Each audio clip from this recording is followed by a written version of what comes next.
Clive Davis is one of those people you thought was going to be around forever. And he just recently passed away.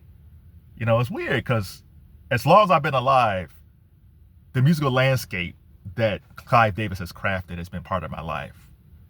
And you just thought Clive would be around forever. Just like with Smokey Robinson and Berry Gordy. Like, they're still here. And they look better than me, man. Smokey and Berry looks younger than me. And them brothers seem like they're going to be around forever. But shout out to Clive Davis. So Clive Davis' story is kind of interesting because he wasn't a music guy. He was a lawyer. He worked at Columbia Records. But the one thing that Clive had that I wish more people had was an ear for music. And if there's something I wish today that I wish we had music executives or label heads that really understand music. It's not about the algorithm. It's not about likes. You know, I miss the days even when people discovered somebody on YouTube like Bieber or Soulja Boy or Carol or Becky G. I wish people would discover more artists on TikTok, and not because how many followers they got and what the algorithm says. It's like they have a lot of talent. They can really sing. And Clive Davis's career, if you want to look at it, it was like Janis Joplin in the 60s, Whitney Houston in the 80s, and then we got Alicia Keys in the 90s. That's like three different decades that we've known Clive Davis as a music person. And so Clive Davis started off at Columbia Records. He signed Janis Joplin, but he also signed like Billy Joel and Bruce Springsteen and Aerosmith. Man, Chicago. He just had a great ear for music. And then he was executive at Columbia. Something happened with his expense reports. There was some controversy. They fired him and he started Arista Records right after that. And the beautiful thing about Arista Records, I get to Whitney in a second, is that in the 90s, because he said he didn't understand rap at all, but he knew there was a newer generation. And under the Arista label, you had boutique labels where you had Bad Boy Records and you had LaFace Records.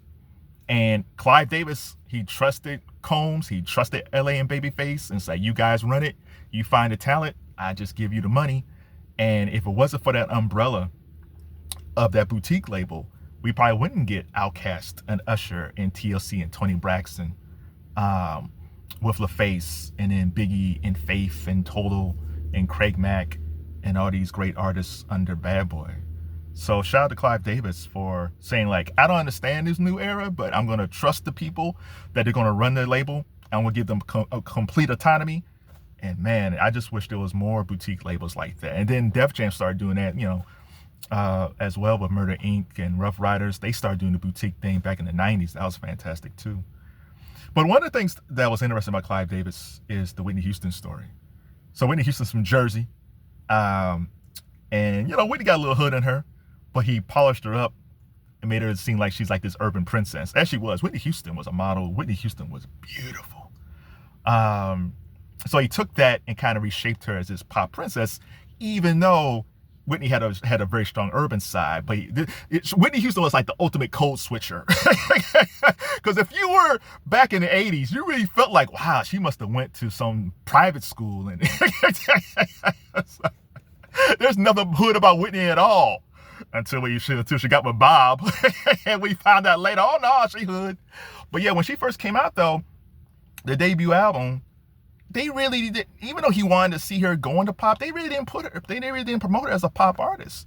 Like You Give Good Love was a great R&B song, and it crossed over a little bit, but it didn't do that much. Saving All My Love From You is another great R&B song, but for some odd reason, pop radio decided to play that. And then Whitney Houston opened up this door where she became Whitney, but she also opened up this door where Janet Jackson and Anita Baker, Jodie Watley, like all these urban female artists crossed over to pop music because of Whitney Houston.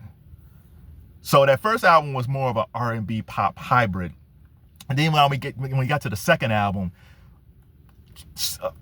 Clive kind of doubled down on the pop thing, which I think kind of irked Whitney a little bit, but they were making money. So you have songs like So Emotional, things like that. Where Do Broken Hearts Go? It was a really good album. But it was a little bit more pop polished than the first one.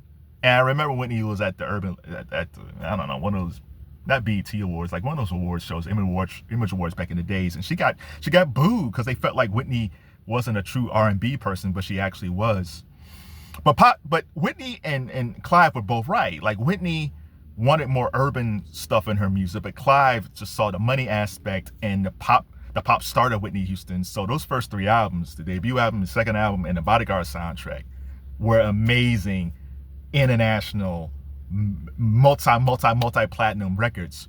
And by the time we get to like I'm Your Baby Tonight and some of the other tracks that Whitney did later on, which was more urban, they did fine, but they didn't reach the success of the first 3. So they were both right. Like Clive was right of making Whitney Houston this pop princess, but then Whitney was right because she wanted to be her real self, and she got to make music like Heartbreak Hotel with Kelly Price that she felt was more like her. So she got what she wanted creatively, but it wasn't as successful with Clive. But still, that was a great partnership. And then he started J Records, and this is where we get Alicia Keys. So shout out to Clive Davis, man. Like, let me ask you a question.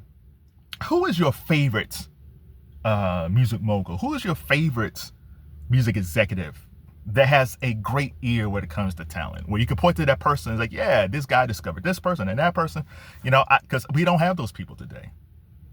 Shout out to Clive Davis.